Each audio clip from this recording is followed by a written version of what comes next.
Ladies and gentlemen, Tornado Cash has been sanctioned by the U.S. government. It is essentially shut down right now. USDC has decided to basically blacklist or freeze or turn off people's USDC. That's crazy just because it could be associated with Tornado Cash. What's going on here? The founders had his GitHub account suspended. What many people thought was a platform that was open to fair expression. This is insane. This is crazy. What is the recourse? Where do we go from here? What if you have funds on Tornado Cash? How do you get them out? I'm going to be sharing my thoughts on all of this and giving you some advice on how to get out of your funds out of Tornado Cash if they're there. I also want to talk about the future of cryptocurrency, the future of privacy, the future of decentralization. We've got a lot to discuss in today's video, so let's go ahead and get into this. First things first, let's start with the news article or the press release. Let me be very clear up front.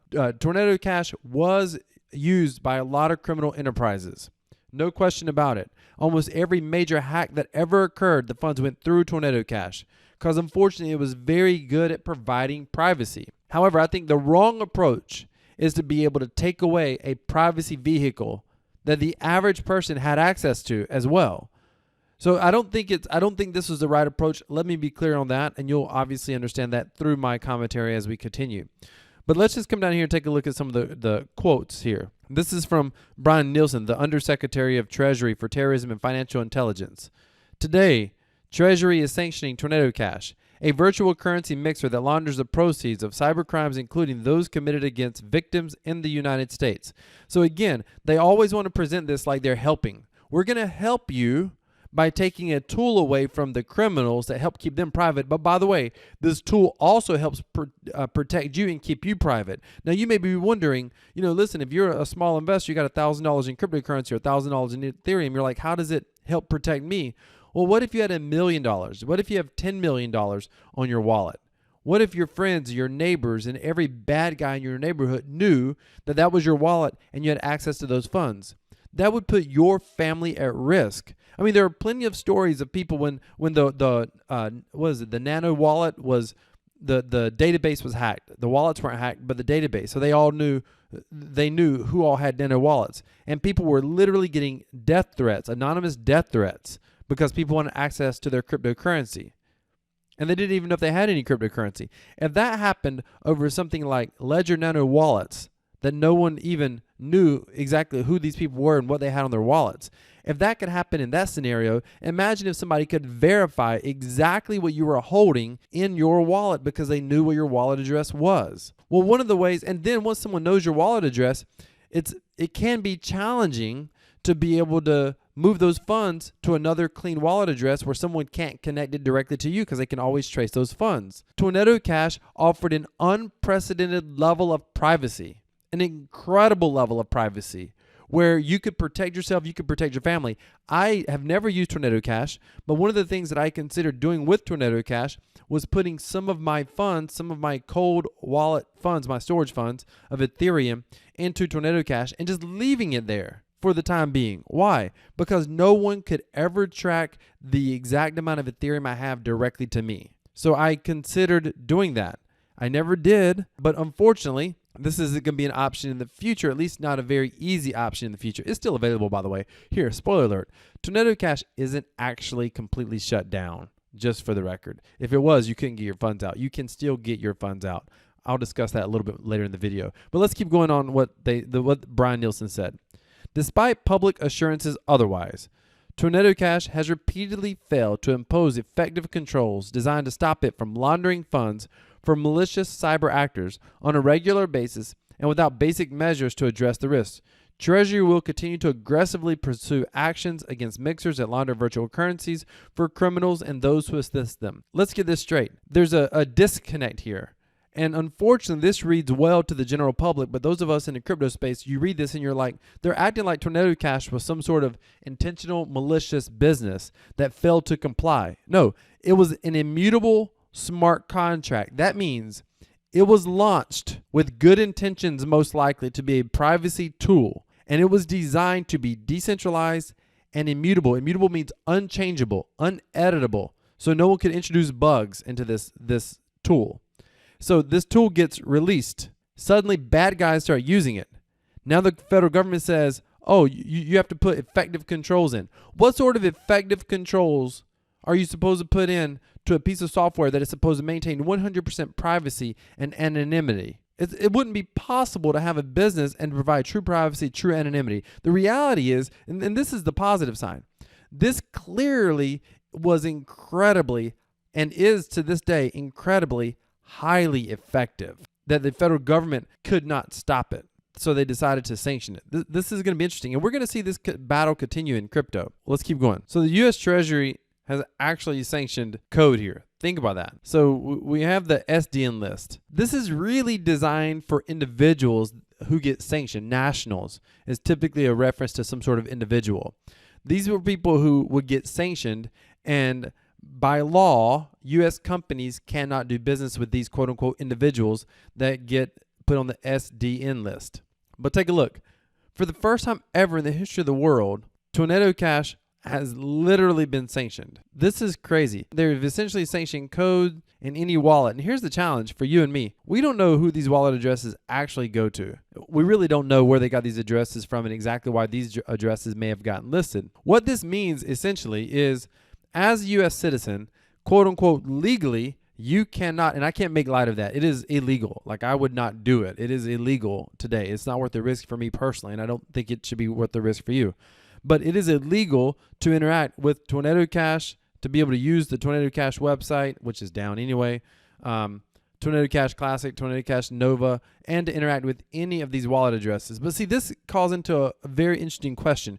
Surely after this happened, people were like, so how long is it going to take before there's a dusting attack? Meaning somebody writes a piece of code to take Ethereum from these addresses and just dusts it across the network to hundreds, if not thousands or tens of thousands of innocent people. Like, how does this even truly get enforced? I mean, this is one of those broad sweeping sanctions. You're like, they did this because they had to, but how did they actually enforce this? And it goes a step further. USDC maker Circle moves to ban Tornado Cash addresses after the U.S. Treasury blacklisted crypto mixer. USD coin, USDC issuer Circle has blacklisted wallet addresses associated with the popular crypto mixing service Tornado Cash. By the way, even calling it a service is such a misnomer. It's like the article writer definitely didn't come from cryptocurrency. This article writer was someone who got paid to write this article or something. It's not a crypto mixing service. It's a crypto mixing smart contract. It's a crypto mixing protocol. There's so many other words that are better than use as service. Service, again, makes out like it's some sort of private ran business. On August 8th, the U.S. government said it was banning Americans from using Tornado Cash, citing national security threats. Really? Following the sanction, a slew of wallet addresses linked to Tornado Cash were placed on the Office of Foreign Assets Control, OFAC,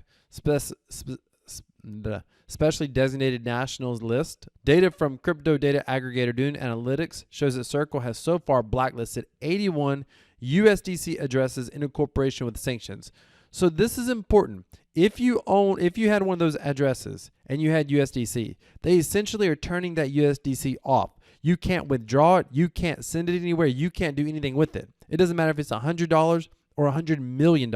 This is the problem with a private blockchain. This is why I'm a big fan right now of decentralized algorithmic stablecoins. We are a long ways from those working yet. There's one or two projects that could be working. I've recently discussed one. I'll link the video up above that I'm watching right now. It's, I'm hoping to earn about $50,000 with that project as an early investor. We'll see what happens, by the way, but I'm biased to these projects because I think we need some sort of decentralized, censorship-resistant stablecoin where they can't easily turn off your coins. By the way, to Circle's credit, whether you like the company or not, supposedly they're owned by BlackRock. Not supposedly they are. I don't fault Circle for this. I mean, you're a private business. You have to abide by the law. So I don't necessarily fault Circle for this. I just don't like collateralized, centralized stablecoins because they're going to always be subject to this sort of threat from the government. In a Twitter thread, Circle CEO Jeremy Alleray, however you say his name, said, yesterday, the U.S. Treasury designated for sanctions ETH addresses associated with Tornado Cash. As a U.S. regulator financial institutions subject to Banking Secrecy Act requirements, Circle, together with our partners, restricted the movement of USDC funds in these sanctioned addresses. So USDC, USDT, wrapped BTC, none of those are truly decentralized. That's important for you to understand. It is likely that nearly all responsible registered virtual asset providers also took steps to block customers from transacting with these addresses or face charges of willfully avoiding U.S. sanctions compliant obligations, which can bring up to 30 years in prison. The U.S. Department of Treasury Office of Foreign Affairs the U.S. Department of Treasury's Office of Foreign Asset Control said it was sanctioning Tornado Cash on allegations that it has been used to launder more than $7 billion in digital assets, which include over $455 million by the North Korea-linked hacking group, the Lazarus Group, and $96 million from the Harmony Bridge heist.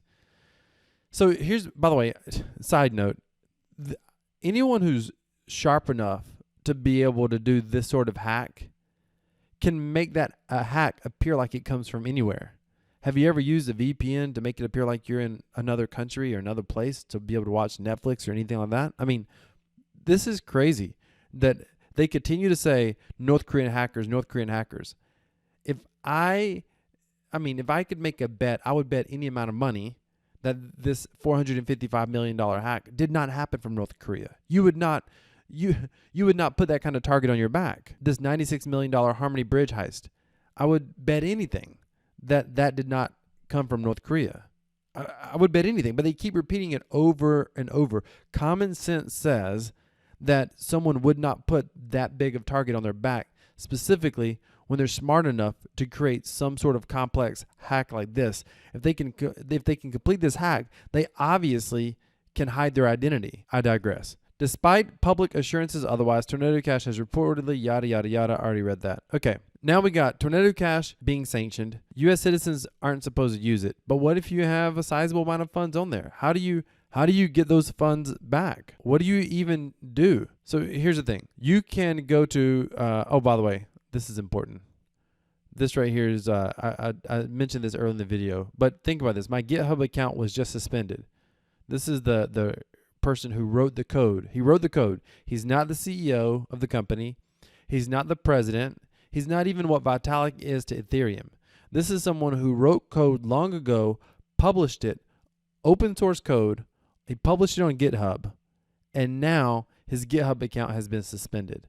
Is writing open source code illegal now? That is the question, isn't it? Now, it's very interesting to read some of the comments. If you come down here, never expected at GitHub to do this. Now, those of you that have been following my channel for a long time, I have been expecting government intervention into cryptocurrency for some time. I personally am a little bit shocked that people think the government would not have done this. And I think the government's going to go further. You understand, if they can make code illegal, if they can sanction wallet addresses, if they can sanction cryptocurrency code, essentially smart contract code, I mean, of course they could require private citizens to need to KYC every single address they send to, which would essentially stop peer-to-peer transactions, or at least limit them a great deal. They can't stop it. They can limit law-abiding citizens from doing it. And I believe that we could see stuff like that happening potentially in the future. So you have to recognize, yeah, long-term, I believe citizens will push back, but no one's pushing back today. Today, privacy and freedom of speech, the right to privacy and the right to freedom of speech are not valued, unfortunately. So nobody's really pushing back. And it's unfortunate because once you take those rights away, once you take those freedoms away, it's incredibly difficult, if not damn near impossible, to actually get them back. But people, as long as you leave the average person alone and you don't affect their day-to-day life, they'll let you take whatever freedoms, and I'm talking about the average person. I'm not talking about my viewers. Hopefully my viewers aren't like this. But the average person will let their government take away whatever freedoms from them the government wants to take away, as long as it doesn't obviously affect their day-to-day life. And that is scary because once we set the precedence of what freedoms can get taken away, then we start entering a very slippery slope when it comes to our future and what freedoms we may or may not have. Over here, this person says, I'm hoping you have mirrors somewhere. Your ZK repos were immensely helpful when I was learning about ZK stuff, and I'd hate for them to be lost. It's time to @Radicle. I'll get to this in a minute. And just like that, the clear need for a GitHub-like service tied to your address, ENS, emerges. @Radicle, are you guys ready for this yet? WTF. Lawyer represent that man. Very fascinating, very dangerous precedent being set today. I agree with this. It's incredibly fascinating and incredibly dangerous. It needed to be done. Too many scam hacks by using his protocol. So this right here blows my mind that people are saying this. Again, it needed to be done. We needed to give up our right to cryptocurrency privacy. We needed to give that up to stop people from hacking. That's like saying we need to give up cash to stop people from stealing money or laundering money. You know what's more private than using Tornado Cash? Exchanging dollars peer-to-peer, person-to-person. That's far more private. There's far more money laundering that exists in cash, in the US dollar, than ever exists in cryptocurrency. I want to read some of these replies. It's open source code. Anyone can make it, and there's likely tons of alternatives. There's no winning here for the government. Best they can do is to shrink liquidity, which is what they're trying. This is exactly right. This person is dead on. By the way, this code has probably it's already been forked several times. I'm certain of it. There were forks on Binance Smart Chain. There's forks everywhere of this code. And now I don't know where. I haven't looked them up. I'm not going to point them out to anyone.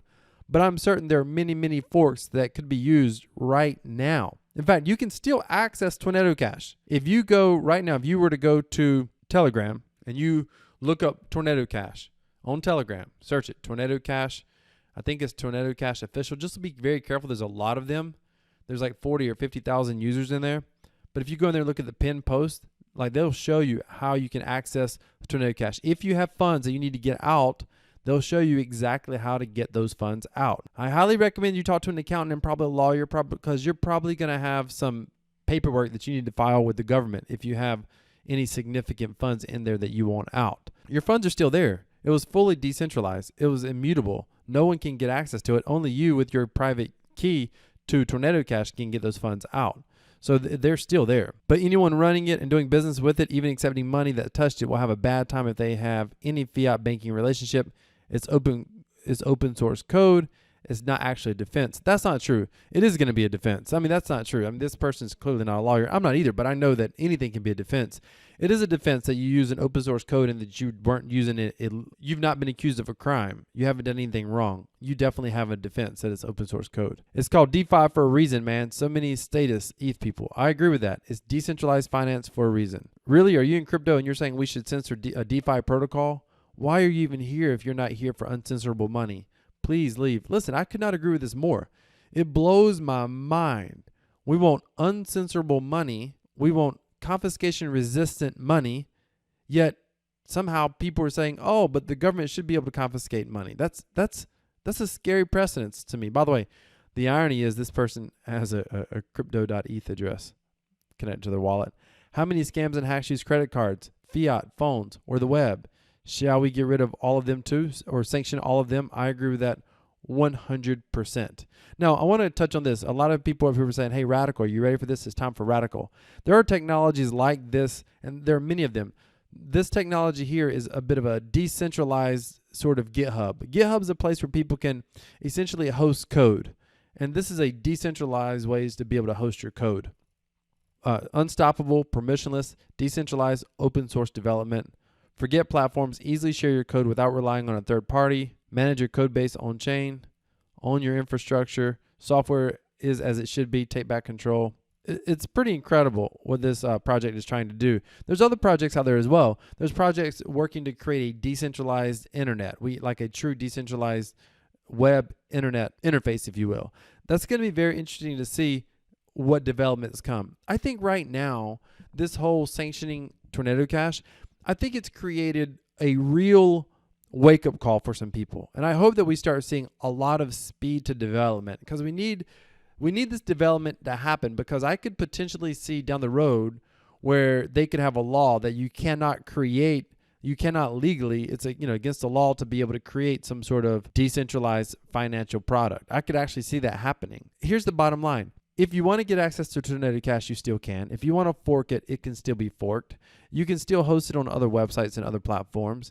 All that's possible. I don't know how this truly gets enforced, but the government can make anything illegal. Think about what they did. They literally sanctioned. They used a list that is designed for individuals that do bad things, and they essentially put a piece of code on that list, the SDN list, and sanctioned it.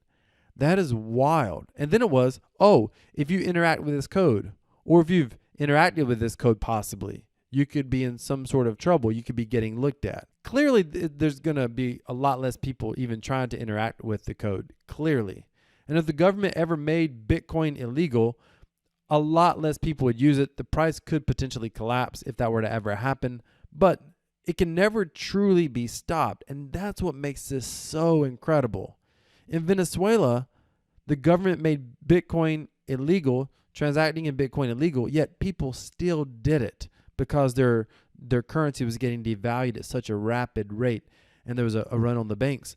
I think that this technology truly is going to change the world, but this is where big government is trying to step in and stop what is one of the greatest innovations of probably what is our lifetime. Now, does that mean that it's not going to be getting used for bad things? Yes. Does Bitcoin get used for bad things? Yes. Does US dollar get used for bad things? Yes. Do people use cars for bad things? Yes. So people are going to take good products, good services, and abuse them. That's going to happen. And I believe that if they're breaking the law, if they're stealing money from people, we should prosecute them. But we should not demonize a right to privacy just because we don't want criminals to have a right to privacy. That's counterproductive in my personal opinion. There are already other protocols that are looking to even improve upon what Tornado Cash has done. They've been in the works for quite some time. I'm not going to talk about them today, but let me just explain to you part of my concern. And it's not even just the right to privacy. It's the right to our own financial independence. Already right now, if you've been following my channel, you've probably seen this page, right? Free video course reveals a little known method to earn $1,000 per day. Do you know why it's a free video course and I don't put it on YouTube? I host that course on another censorship resistant, or I should say a more free video hosting website. Because this video course highlights one platform right now that's earning about 100%, 101% as of this morning APR right now. That's before compounding. And it's earning that APR based on business revenues. But I can't discuss this business. There's nothing wrong with the business. It's a legal business model. But YouTube doesn't like it. So it's like, okay, here we go. It's in the gaming industry. So YouTube doesn't like it, right? There's nothing illegal. Like to my knowledge, the website, the business is fully compliant. If you come from a jurisdiction where you can't use it, they don't allow you to get access to it. So they're fully compliant. What is wrong with investing in a platform that is operating a legal business? But YouTube is weird. They're censoring everything, so you got to be very careful. By the way, there's another project I haven't talked about on this to this course yet, the subscribers to the course, but it's paying out about 65%. It's far more mature. It's paying out consistently. Like, it's crazy. 65% APR. It's insane. It's difficult for me to talk about this on YouTube because I don't want my channel to get a strike over something that some moderator or some arbitrator, whatever, some individual person somewhere says, oh, we don't like this content. It goes against some sort of policies, which, by the way, you can't fault YouTube. Many times they're just trying to comply with other laws and regulations that exist because they're a business as well. So this whole censorship thing, my concern when it comes to cryptocurrency and how this could affect the overall crypto market, yes, it could drop prices. Yes, it could cause Bitcoin price to go down. But it's inhibiting a technology that is allowing average people to be able to get ahead financially, have a certain level of financial freedom, at least financial independence. And when I say financial freedom, I don't just mean from a wealth standpoint, that too, because we're early adopters, but we have to be willing to take on this risk and ride a bit of a wave of uncertain future just to see how much, ultimately cryptocurrency is going to go up eventually. Because ultimately people are going to say they're tired, they don't care what the government wants, they want their own freedoms. Let me know what your thoughts are. Do you think that it was important to take away an aspect of all of our right to privacy just to block scammers who want to use a very good tool for a very bad purpose? Let me know down in the comments. Ladies and gentlemen, decentralized cryptocurrency equals freedom. If you need to find out if you need to access your funds on Tornado Cash, I encourage you to legally do that. Check out the Telegram, Tornado Cash. I think it's Tornado Cash Official. Just be careful which one you go into. Make certain they're talking English. There's active discussions going on in there. Most likely that's the correct one. So just be very, very careful. This is Crypto Wealth. I'm out.